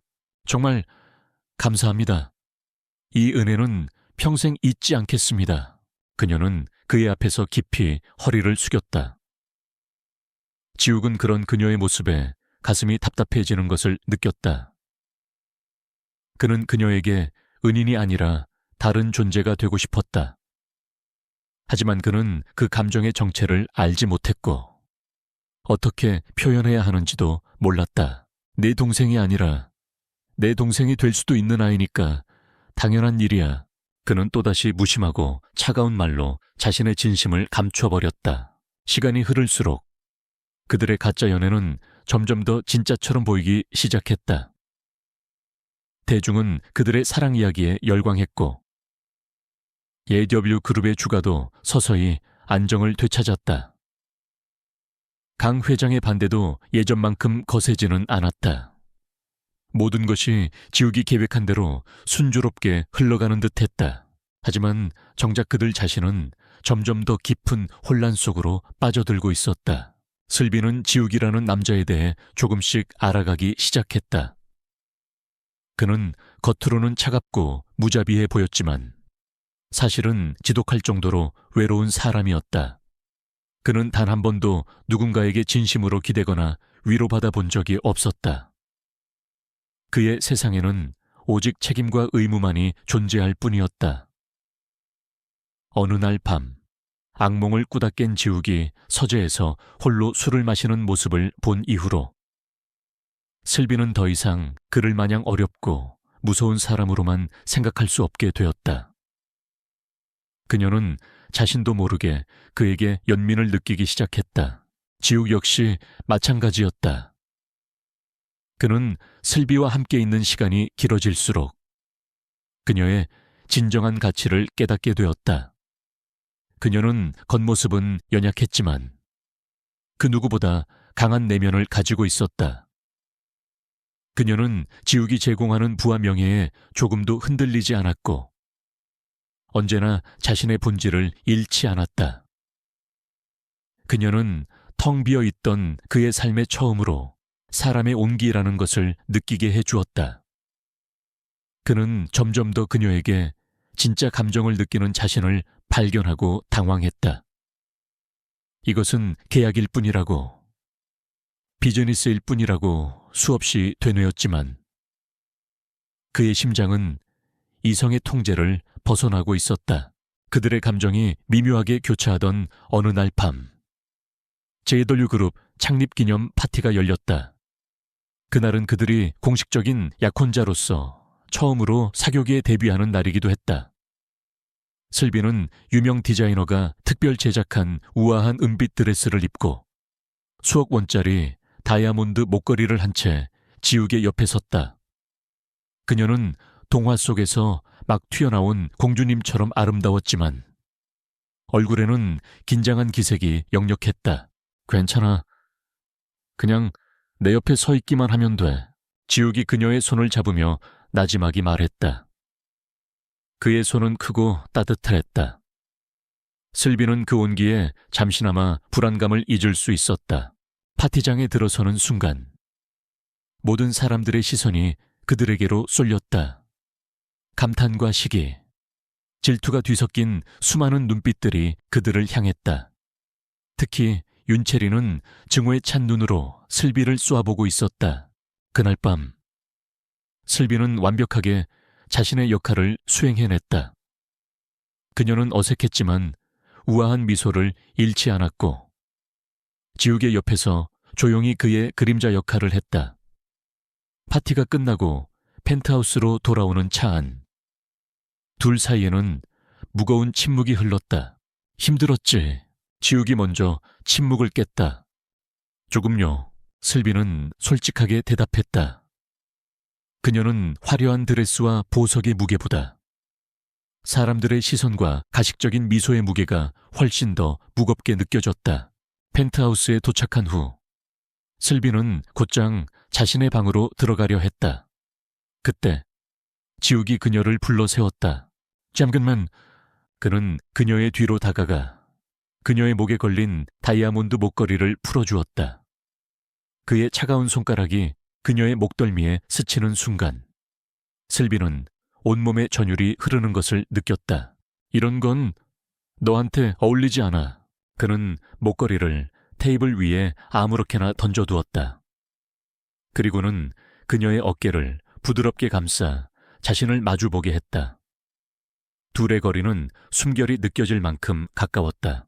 오늘 수고했어. 그리고 아주 아름다웠어. 그의 목소리는 낮고 부드럽게 잠겨 있었다. 그것은 연기가 아니었다.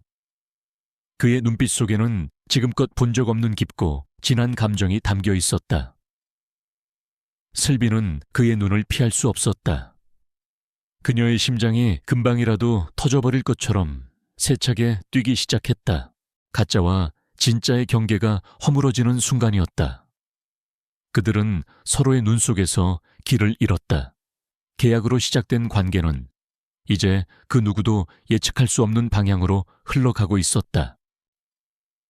JW 그룹 창립 기념 파티에 화려한 불빛이 꺼진 후 윤채린의 세상은 차가운 잿더미만 남았다. 그녀는 자신의 저택에 있는 드레스룸에서 수백 벌의 명품 드레스와 보석들 사이에 홀로 서 있었다. 거울에 비친 자신의 모습은 여전히 눈부시게 아름다웠지만 그녀의 눈에는 질투와 증오의 불길이 활활 타오르고 있었다. 그날 밤 강지욱의 옆에 서 있던 이슬비의 모습이 머릿속에서 떠나지 않았다. 초라한 쓰레기 더미에서 기어나온 벌레 같은 계집애, 감히 자신의 자리를, S그룹의 막내딸인 윤채린의 자리를 넘본 천박한 것. 그런데 강지욱은 단 한 번도 자신에게 보여준 적 없는 그 깊고 뜨거운 눈빛으로 그 계집애를 바라보았다. 파티 내내 그녀의 손을 놓지 않았고 그녀를 보호하기 위해 온 세상과 맞서는 기사처럼 굴었다. 내 사람은 나만 건드릴 수 있는 거니까. 레스토랑에서 들었던 그의 목소리가 환청처럼 귓가에 맴돌았다. 그것은 체린에게 사형 선고나 다름없었다. 그녀는 평생 원하는 것은 무엇이든 손에 넣으며 살아왔다. 강지욱 역시 마찬가지였다. 그는 당연히 자신의 남자가 되어야만 했다. 그것은 비즈니스이자 그녀의 자존심이었다. 그런데 이 모든 것을 저 이름 없는 계집애 하나가 망가뜨리고 있었다. 체리는 손에 잡히는 대로 보석함을 집어 던져 거울을 향해 내던졌다. 쨍그랑하는 파열음과 함께 거울이 산산조각 났다. 수천만 원짜리 다이아몬드와 루비가 바닥으로 비처럼 쏟아져 내렸다. 하지만 그녀의 분노는 조금도 가라앉지 않았다. 이대로 끝낼 순 없어. 절대로. 그녀의 눈이 뱀처럼 차갑게 빛났다. 사랑으로 안 된다면 파멸시키면 된다. 강지욱이 그토록 소중하게 여기는 그 계집애를 그의 발밑에서 철저하게 짓밟아 버리면 그의 눈빛도 결국 다시 자신에게로 돌아오게 될 것이다. 아니, 돌아오지 않더라도 상관없었다. 자신이 가질 수 없다면, 그 누구도 가질 수 없게 부셔버리면 그만이었다. 체리는 떨리는 손으로 휴대폰을 들었다. 그리고는 오랫동안 고민해왔던 번호 하나를 눌렀다. 신호음이 몇 번 울리고 중후한 남자의 목소리가 들려왔다. 알밤중의 원일리신가 캐린 아가씨, 초회 회장님 뵙고 싶습니다. 지금 당장요. 상대는 바로 태양그룹의 최진혁 회장이었다. 그는 JW그룹의 오랜 라이벌이자 강지욱의 아버지인 강만철 회장과도 악연이 깊은 인물이었다. 특히 최근 몇 년간 강지욱의 공격적인 경영 방식 때문에 태양그룹은 여러 사업에서 막대한 손해를 입고 있었다. 최 회장은 강지욱을 눈의 가시처럼 여기고 있었다. 1시간 후 체리는 서울 외곽에 위치한 한적한 별장에서 최 회장과 마주 앉았다. 최 회장은 콧수염을 기른 탐욕스러운 인상의 노인이었다. 그는 체린의 의도를 이미 짐작했다는 듯 음흉한 미소를 지으며 와인을 따랐다. 강지욱 총재 때문에 오셨겠지. 그 젊은 친구가 요즘 사랑 노름에 빠져서 정신을 못 차린다는 소문이 파다하던데. 소문이 아닙니다. 사실입니다. 체리는 단호하게 말했다. 그녀는 자신의 치부를 드러내는 것임에도 불구하고 조금도 부끄러워하지 않았다. 그래서 내가 뭘 도와주면 되겠소? 강 총재의 마음이라도 돌려줄까? 최 회장의 말에는 조롱기가 가득했다. 체리는 그런 그의 태도에 아랑곳하지 않고 본론으로 들어갔다. 마음을 돌리는 것 따위엔 관심 없습니다. 저는 그 두 사람을 전부 파멸시키고 싶습니다. 강지욱과 그 옆에 붙어있는 이슬비라는 계집애까지 전부요. 그녀의 목소리에는 살기마저 서려 있었다. 최 회장은 흥미롭다는 듯 와인 잔을 들어 올렸다. 재미있는 제안이군. 하지만 강지욱은 만만한 상대가 아니야. 어설프게 건드렸다가 오히려 이쪽이 당할 수도 있어. 그래서 회장님의 힘이 필요합니다. 강지욱의 약점은 바로 그 여자입니다. 그 여자를 무너뜨리면 강지욱도 함께 무너질 겁니다. 그날 밤 두 사람의 추악한 거래가 성사되었다. 복수심에 불타는 여자와 탐욕에 눈이 먼 늙은 사업가. 그들은 대한민국 최강의 권력을 무너뜨리기 위한 거대한 음모를 꾸미기 시작했다. 그들의 첫 번째 목표는 이슬비의 과거를 캐는 것이었다. 최 회장은 국내 최고의 해결사로 불리는 전직 국정원 출신 인물을 고용했다. 그는 돈만 주면 못하는 일이 없는 그림자 세계의 실력자였다. 며칠 후 해결사로부터 1차 보고서가 올라왔다. 하지만 내용은 실망스러웠다. 이슬비라는 여자의 과거는 너무나 깨끗합니다. 부모님을 사고로 잃고 아픈 동생을 위해 굳은 일을 마다하지 않고 살아온 것 외에는 아무것도 없습니다. 원한 관계도, 추문도, 약점이 될 만한 것이 전혀 없습니다. 최 회장은 보고서를 구겨 던지며 욕설을 내뱉었다. 채린 역시 초조해졌다. 과거가 깨끗하다고 세상에 그런 사람이 어디 있어. 먼지 하나 안 나오는 사람이 어딨냐고 다시 찾아봐. 뭐라도 찾아내. 하지만 며칠이 지나도 결과는 마찬가지였다. 이슬비는 정말로 지독할 정도로 평범하고 성실하게 살아온 여자였다. 결국 그들은 계획을 수정했다. 과거를 캐낼 수 없다면 과거를 만들어내면 되는 것이었다. 증거는 만들면 되는 거 아니겠습니까? 해결사가 음흉한 미소를 지으며 말했다. 그때부터 거대하고 치밀한 조작극이 시작되었다. 첫째, 그들은 목격자를 만들었다. 해결사는 슬비가 살던 동네의 노숙자 한 명을 돈으로 매수했다. 그는 사고가 나던 날, 이슬비가 일부러 강지욱의 차를 향해 리어카를 미는 것을 똑똑히 봤다고 증언할 것이었다. 그는 슬비가 평소에도 부잣집 남자들을 보면 눈을 번뜩이며 어떻게든 인생을 바꿔보려 했다는 거짓말까지 덧붙일 터였다. 둘째, 그들은 물증을 조작했다. 최 회장은 자신의 휘에 있는 해커들을 동원했다. 그들은 슬비의 낡은 통장을 해킹하여 그녀가 강지욱을 만나기 몇 주 전 정체불명의 계좌로부터 거액의 돈을 입금받은 것처럼 거래 내역을 위조했다. 그 돈은 마치 작업을 위한 계약금처럼 보이도록 교묘하게 꾸며졌다. 셋째, 그들은 스토리를 완성했다. 그들은 삼류 소설가를 고용하여 이슬비를 전문 꽃뱀으로 묘사하는 자극적인 시나리오를 만들었다. 시나리오 속에서 그녀는 가난과 아픈 동생을 무기 삼아 동정심을 유발하고 순진한 재벌 3세를 유혹하여 신분 상승을 꿈꾸는 악녀로 그려졌다. 그들이 만들어낸 가짜 증거들은 이 시나리오를 완벽하게 뒷받침해 주었다. 모든 준비는 일사천리로 진행되었다. 윤채리는 매일 밤 조작된 증거들이 하나씩 쌓여가는 것을 보며 희열을 느꼈다.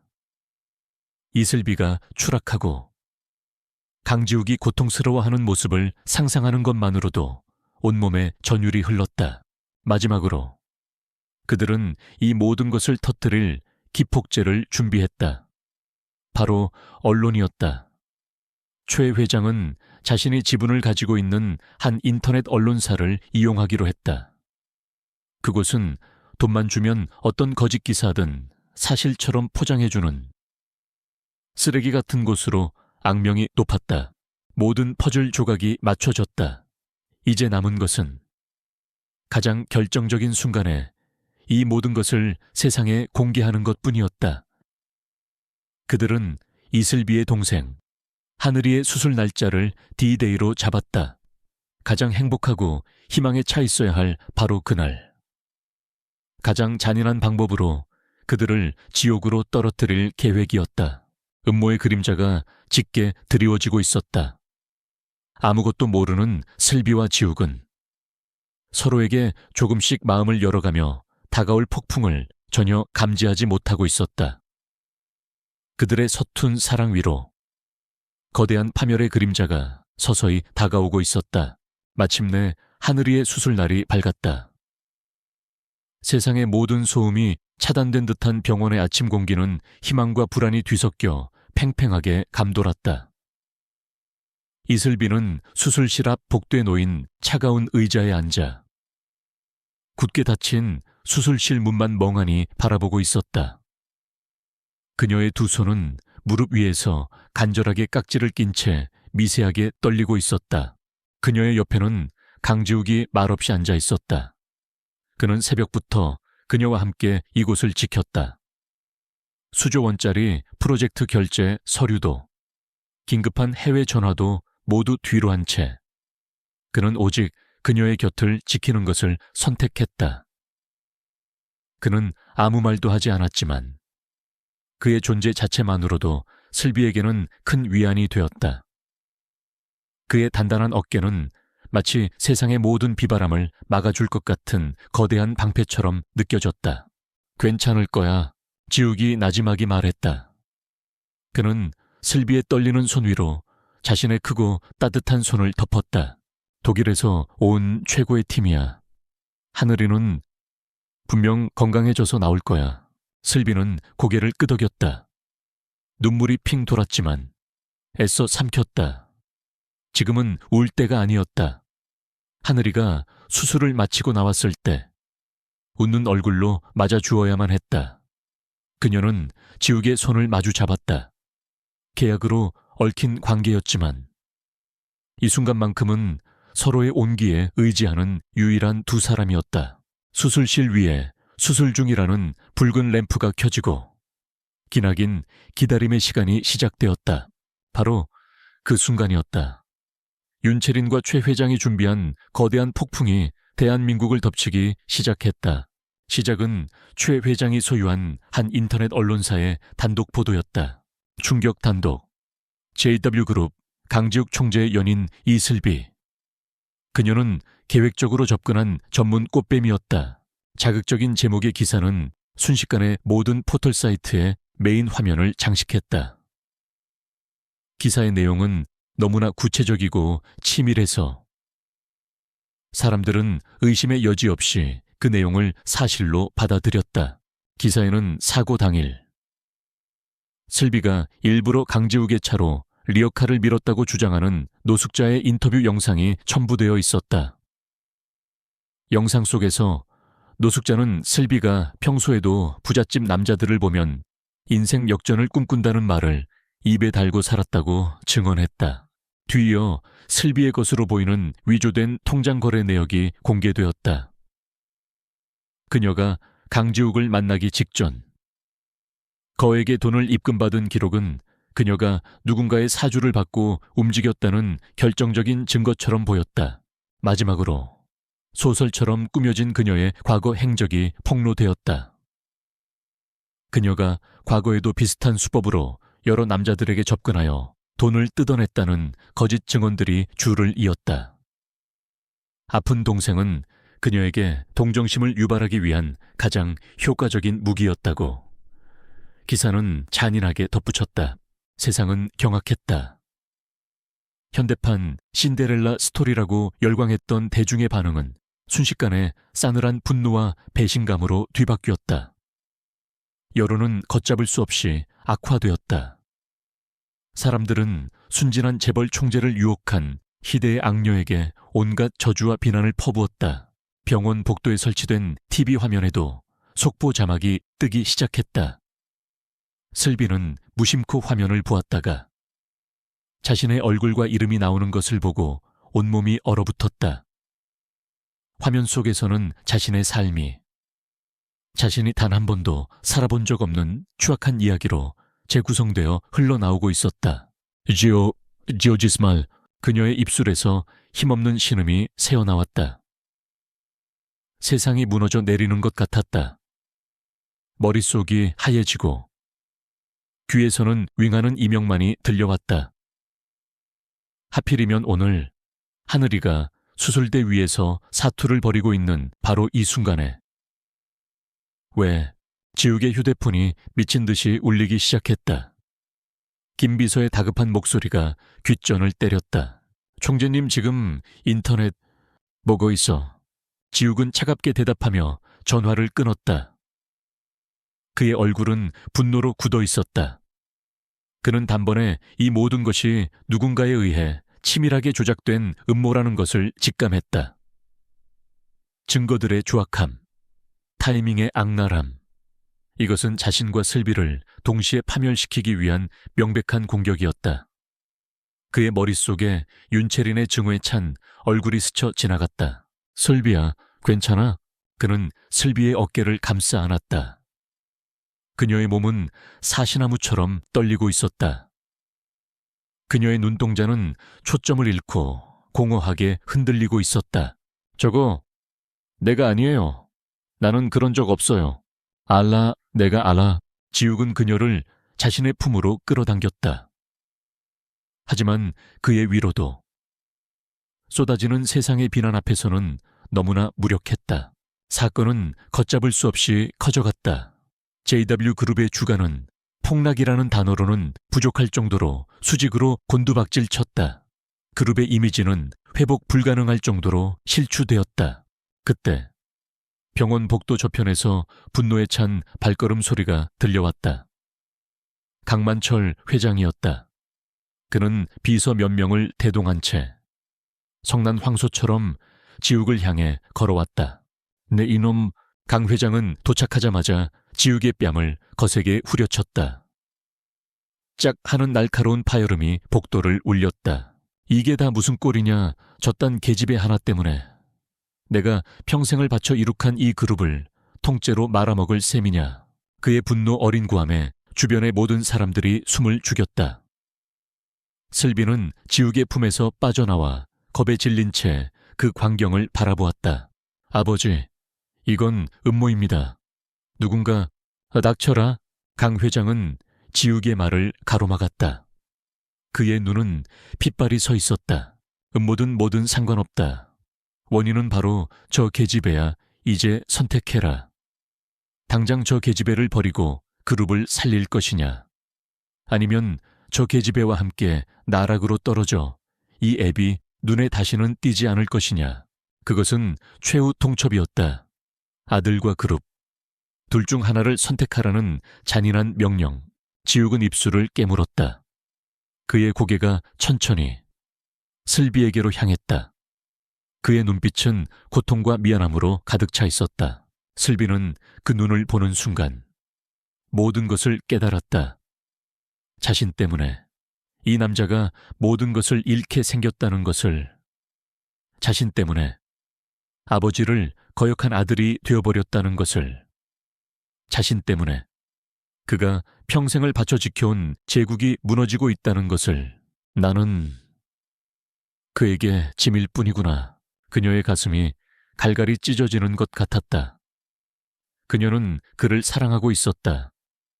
계약으로 시작된 관계였지만 어느새 그녀의 마음은 그의 차가운 친절과 서툰 온기에 속수무책으로 길들여져 버렸다. 그래서 더 이상은 그가 자신 때문에 무너지는 것을 볼 수 없었다. 그때 수술실 문이 열리고 의사가 나왔다. 수술은 성공적으로 끝났습니다. 그 한마디에 슬비는 마지막 남은 미련마저 버릴 수 있었다. 하늘이는 이제 살았다. 그렇다면 자신이 이곳에 더 머물 이유는 없었다. 지욱과 강 회장이 의사에게 달려가 수술 경과를 듣는 사이 슬비는 조용히 뒤돌아섰다. 그녀는 아무도 모르게 유령처럼 그 자리를 빠져나왔다. 그녀는 자신의 주머니 속에 있던 계약서를 꺼내 찢어버렸다. 그리고 병원 복도에 있던 메모지에 떨리는 손으로 짧은 편지를 남겼다. 그동안 감사했습니다. 그리고 죄송합니다. 저를 잊어주세요. 그녀는 그 메모지를 의자 위에 놓아두고 미련 없이 병원을 떠났다. 비난과 손가락질로 가득한 세상 속으로 그녀는 다시 혼자가 되었다. 잠시 후 모든 상황 정리를 마친 지욱이 슬비를 찾았을 때 그 자리에는 차갑게 식은 의자와 작은 메모지 한 장만이 남아있을 뿐이었다. 슬비야, 이슬비. 지욱의 절박한 외침이 텅 빈 복도를 울렸다. 그는 처음으로 세상 모든 것을 잃어버린 것 같은 처절한 상실감에 휩싸였다. 이슬비가 사라진 병원 복도는 지독한 정적만이 감돌았다. 강지욱은 손에 쥔 작은 메모지를 부서져라 움켜쥐었다. 저를 잊어주세요. 그녀의 서툰 글씨가 그의 심장을 갈기갈기 찢어놓았다. 상실감은 이내 들끓는 분노로 변했다. 감히 누가 나의 여자를 이 지경으로 내몰았는가. 그는 더 이상 아버지의 분노에 찬 얼굴도 회사의 위기도 신경 쓰지 않았다. 그의 머릿속에는 오직 하나의 목표만이 선명하게 새겨졌다. 그녀를 되찾는다. 그리고 이 모든 것을 꾸민 자들을 지옥의 가장 깊은 곳으로 끌어내려 뼈저리게 후회하게 만든다. 강지욱은 변했다. 사랑에 빠져 잠시 인간적인 모습을 보였던 남자는 사라지고 상처 입은 맹수처럼 차갑고 잔인한 JW그룹의 총수만이 남았다. 아니, 그보다 더 위험한 존재가 되었다. 이전에 그가 이성과 계산으로 움직였다면 지금의 그는 오직 분노와 복수심을 동력으로 삼았다. 김비세어, 병원 복도를 빠져나오며 그가 내뱉은 목소리는 얼음장처럼 차가웠다. 그의 부름에 한달음에 달려온 김비서는 총수의 눈빛에서 섬뜩한 살기를 느끼고 자신도 모르게 몸을 떨었다. 그룹의 모든 정보팀, 보안팀, 법무팀을 총동원해 지금 이 순간부터 다른 모든 업무는 중단한다. 우리의 최우선 과제는 2가지다. 그는 채오르며 말을 이었다. 첫째, 이슬비 씨를 찾아 대한민국 땅 어디에 있든 쥐구멍에 숨어 있든 반드시 찾아내. 단, 그녀가 눈치채지 못하게 최대한 조용히. 그녀의 안전이 최우선이다. 둘째, 이 모든 것을 꾸민 배우를 밝혀내 기사를 터뜨린 언론사, 증인이라고 나선 노숙자, 조작된 통장 내역, 관련된 모든 것들을 샅샅이 파헤쳐. 단 하나의 먼지까지도 놓치지 마. 그것은 명령이자 전쟁의 시작을 알리는 선포였다. JW그룹의 정보력은 괴물과 같았다. 국가기관을 방불케 하는 조직력과 최첨단 기술, 그리고 무한한 자금력이 투입되자 음모의 실체는 생각보다 빠르게 드러나기 시작했다. 가장 먼저 꼬리가 잡힌 것은 목격자 행세를 했던 노숙자였다. 정보팀 요원들이 그를 찾아내는 데는 반나절도 걸리지 않았다. 약간의 협박과 거액의 돈다발 앞에서 그는 자신이 받은 돈의 출처와 자신에게 거짓 증언을 사주한 해결사의 인상착의를 술술 불었다. 동시에 그룹 내 최고의 화이트 해커들로 구성된 보안팀은 조작된 통장 거래 내역의 디지털 흔적을 역추적했다. 그들이 남긴 허술한 방화벽은 JW그룹의 전문가들 앞에서는 종이장이나 다름없었다. 해킹의 발신지는 태양그룹의 자회사 중 하나인 작은 IT 업체로 밝혀졌다. 모든 증거의 화살표가 단 한 사람, 태양그룹의 최진혁 회장을 가리키고 있었다. 최진혁. 지욱은 보고서를 읽으며 나지막이 그 이름을 읊조렸다. 늙은 여우. 아버지 때부터 이어진 지긋지긋한 악연. 하지만 그 늙은 여우 혼자서 이런 일을 꾸몄을 리는 없었다. 이토록 악랄하고 개인적인 감정이 섞인 공격은 그의 방식이 아니었다. 분명 또 다른 공모자가 있을 터였다. 영카린. 그의 입에서 다음 이름이 흘러나왔다. 그는 파티장에서 이슬비를 향해 증오를 퍼붓던 그녀의 눈빛을 잊지 않고 있었다. 지욱은 즉시 윤채린의 모든 것을 감시하라고 지시했다. 그녀의 통화 내역, 차량, 이동 경로, 최근 만난 사람들까지. 법의 경계를 아슬아슬하게 넘나드는 불법적인 짓이었지만 그는 개의치 않았다. 그리고 마침내 결정적인 증거가 포착되었다. 윤채린이 심야에 최진혁 회장의 별장을 은밀하게 방문하는 모습이 장거리 렌즈에 고스란히 담긴 것이다. 모든 퍼즐이 맞춰졌다. 복수심에 눈이 먼 약혼녀와 오랜 숙적을 무너뜨릴 기회를 엿보던 늙은 사업가의 추악한 합작품. 지욱은 증거 자료들을 테이블 위에 펼쳐놓고 차가운 미소를 지었다. 게임을 시작해볼까? 그는 경찰이나 검찰에 이 자료들을 넘기지 않았다. 그런 시시한 방법으로는 분이 풀리지 않았다. 그들은 이슬비의 인생을 대중 앞에서 난도질했다. 그렇다면 그 역시 똑같은 방법으로, 아니, 그보다 훨씬 더 잔인한 방법으로 되갚아 주어야만 했다. 그는 그들을 사회적으로 완전히 매장시켜버릴 계획을 세웠다. 지욱의 방역은 사업적인 부분에서 먼저 시작되었다. 그는 JW그룹의 막대한 자금력을 이용해 태양그룹의 주력 사업 분야를 정면으로 공격했다. 정상적인 경쟁이 아니었다. 이익을 포기하면서까지 출혈 경쟁을 유도했고, 태양그룹의 핵심 협력사들을 상상을 초월하는 조건으로 빼앗아왔다. 마치 거대한 상어가 작은 물고기 떼를 사냥하듯 무자비하고 압도적인 공격이었다. 최진혁 회장은 당황했다. 강지욱의 공격은 비상식적일 정도로 저돌적이었다. 그는 마치 그룹의 존망 따위는 안중에도 없는 미치광이처럼 모든 것을 쏟아붓고 있었다. 불과 며칠 만에 태양그룹은 창사 이래 최대의 위기에 직면했다. 그와 동시에 김비서로부터 이슬비의 행방에 대한 보고가 올라왔다. 찾았습니다. 강원도 동해안의 작은 항구 마을입니다. 그곳에 한 횟집에서 허드레시를 하며 지내고 있는 것 같습니다. 지욱은 모니터에 띄워진 그녀의 사진을 보았다. 멀리서 찍어 흐릿했지만 수척해진 그녀의 옆모습을 알아볼 수 있었다. 그의 심장이 아릿하게 저려왔다.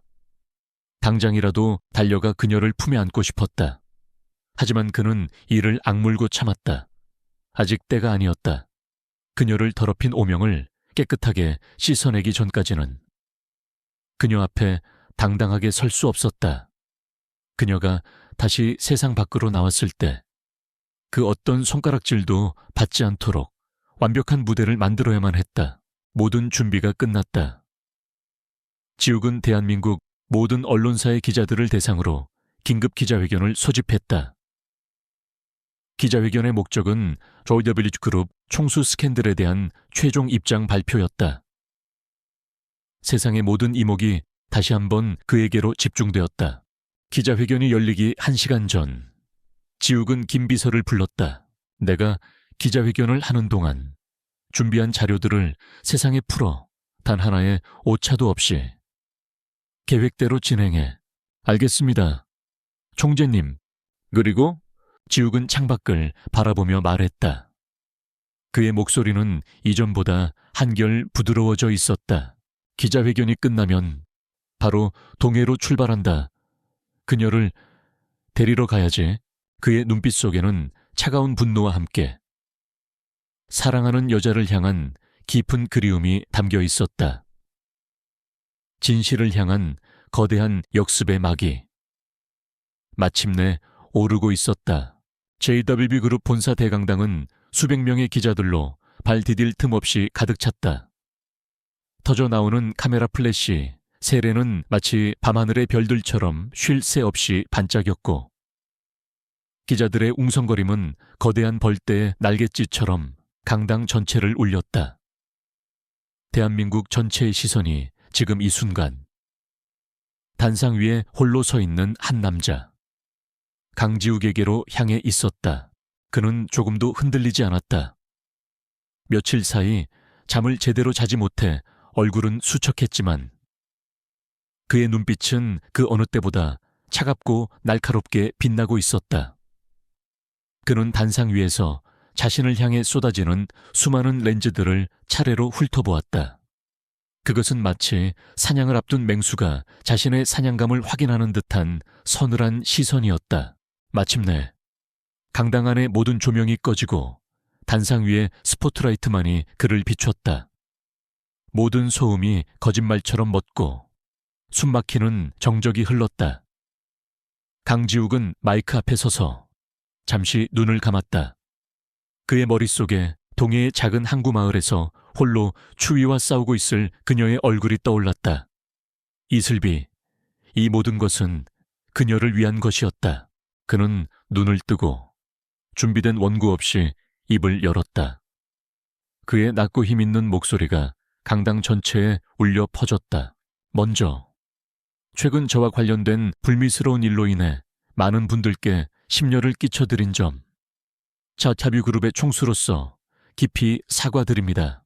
그는 허리를 깊이 숙였다. 예상치 못한 그의 사과에 기자석이 술렁였다. 하지만 오늘 저는 사과를 하기 위해 이 자리에 선 것이 아닙니다. 진실을 밝히기 위해 섰습니다. 그의 말이 끝나기가 무섭게 그의 뒤편에 설치된 거대한 스크린이 켜졌다. 화면에 가장 먼저 나타난 것은 초라한 행색의 노숙자였다. 며칠 전 그가 슬비를 비난하며 인터뷰했던 영상이 재생되었다. 저는 보았습니다. 저 여자가 일부러 차로 리어카를 영상이 거기까지 재생되었을 때 지우기 손을 들었다. 영상이 멈추고 화면이 바뀌었다. 이번에 나타난 영상은 JW그룹 정보팀이 촬영한 새로운 영상이었다. 영상 속에서 같은 노숙자가 거액의 돈다발 앞에서 모든 것을 실토하고 있었다. 돈을 받았습니다. 어떤 남자가 시키는 대로 말했을 뿐입니다. 저는 그 여자분이 일부러 그랬는지 아닌지 모릅니다. 강당은 충격으로 술렁이기 시작했다. 하지만 이것은 시작에 불과했다. 지욱은 다음 증거를 공개했다. 스크린에는 슬비의 것으로 알려졌던 조작된 통장 거래 내역과 JW그룹 보안팀이 그 내역을 역추적하는 과정이 상세하게 나타났다. 복잡한 코드가 스크린을 수놓았고 마침내 해킹의 발신지가 태양그룹의 자회사로 밝혀지는 순간 기자석에서는 탄성이 터져 나왔다. 이 모든 것은 한 개인의 명예를 실추시키는 것을 넘어 JW그룹의 근간을 흔들기 위한 치밀하고 악랄한 범죄 행위입니다. 지욱의 목소리에 분노가 실렸다. 그의 시선은 기자석 맨 앞줄에 앉아 이 모든 것을 불안하게 지켜보고 있는 태양그룹 측 변호사를 향해 있었다. 그리고 이 범죄의 배후에는 태양그룹의 최진혁 회장과 그는 잠시 말을 멈췄다. 강당 안의 모든 사람들이 숨을 죽이고 그의 다음 말을 기다렸다. S그룹에 윤채린 씨가 있습니다. 그 이름이 터져 나오는 순간 강당은 폭탄을 맞은 것처럼 아수라장이 되었다. 대한민국 재계를 대표하는 두 그룹의 후계자들이 연루된 거대한 음모. 이것은 단순한 스캔들을 넘어 대한민국 전체를 뒤흔들 희대의 사건이었다. 지욱은 마지막 증거를 공개했다. 윤채린이 심야의 최진혁 회장의 별장을 방문하는 모습이 담긴 선명한 파파라치 사진. 그리고 두 사람이 음모를 꾸미는 대화 내용이 담긴 복원된 녹취 파일이었다. 그 계집애를 사회적으로 완전히 매장시켜버리는 겁니다. 강지욱이 제 발로 무릎을 꿇게 만들어야지. 두 사람의 추악한 목소리가 강당에 울려 퍼지자 더 이상 아무도 의심하지 않았다. 모든 진실이 백일에 드러나는 순간이었다.